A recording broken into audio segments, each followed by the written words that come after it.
清晨從品川站坐新幹線出發，大約1個鐘左右就到新富士站。起行嘅日子係7月9號，坐的士去田子之浦公園，敲響起始之鐘，正式開步。路上邊不時會有3776嘅標示，第一個經過嘅地方係漁港食堂。如果唔係行3日2夜比較趕嘅行程，我都想喺度食翻個魚生飯。跟住就會經過夢之富士大橋，響市區大約行3個零鐘，見到油站，就代表就嚟去到入山之前最後一間71。喺呢度記住飲飽食醉，買齊補給先上山。入山冇幾耐，見到一個鳥居響樹海裏邊，有一種日式動漫嘅味道。沿住林間公路前進啊，好快就會去到宜之苑村。呢度除咗有汽水機之外，仲可以接富士山融雪嘅水，俾自己做補給。越深入就會見到越多呢啲熊出沒注意嘅告示牌。如果唔係因為熊患，其實我都會比較想行林道多於公路。哇，咁快就嚟到中繼點，繼續見到熊出沒注意嘅告示。嚟到呢度就代表就嚟到 PICA 表富士啦。路邊亦都開始會有牌標示距離富士宮五合目仲有幾遠。不過我第一日嘅路程只係去到 PICA。第二日我坐返巴士返去 PICA 繼續我嘅旅程。而呢邊都有一個中繼點嘅牌。呢幾日嘅天氣都幾好。響西扣重停車場仲見到一個同樣係行3776嘅日本山友。其實我嘅原意係行山川道上山，但係實在怕中途遇到熊，唯有擱置。跟住就轉入舊鳥金所，可能係開山第一日啦，遇到非常之多嘅車。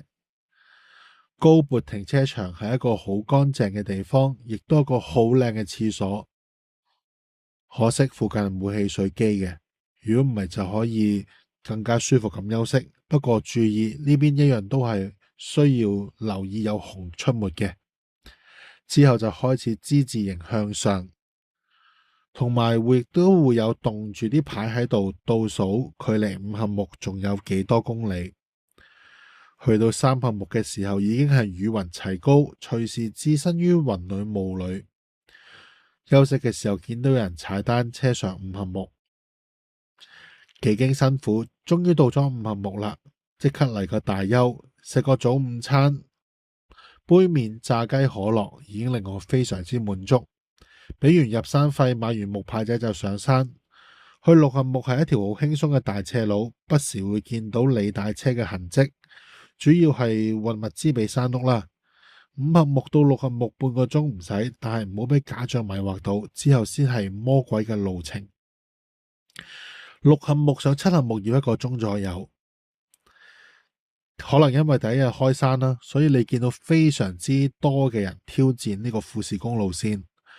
響新7合目望到雲海非常之靚，而再過多1個鐘去到8合目，亦都代表我第二日嘅行程嘅完結。不過都要盡快 check in 呢間池田館，因為再遲10分鐘就冇晚餐食啦。去到第3日凌晨1點半起身，1點9出發，去到9合目嘅萬年雪山莊食咗個牛當，都唔知算係早餐定宵夜。行多大半個鐘到9合五卓，再往上就會見到好多排住隊嘅燈光。日出前 Magic Hour 到山頂，因為要趕住落山，嗱臨去見峰，真正嘅3776嘅位置。排隊影相打卡嘅人潮實在係唔少啊！我係排咗20分鐘先至到我，咁啊仲要準備定手機俾維持秩序嘅工作人員幫我影張相。打完卡就返頂上富士館嗰邊落山。每次嘅徒步旅行我都會諗點解要令自己咁辛苦，或者欣賞到眼前嘅風景就係最佳嘅答案。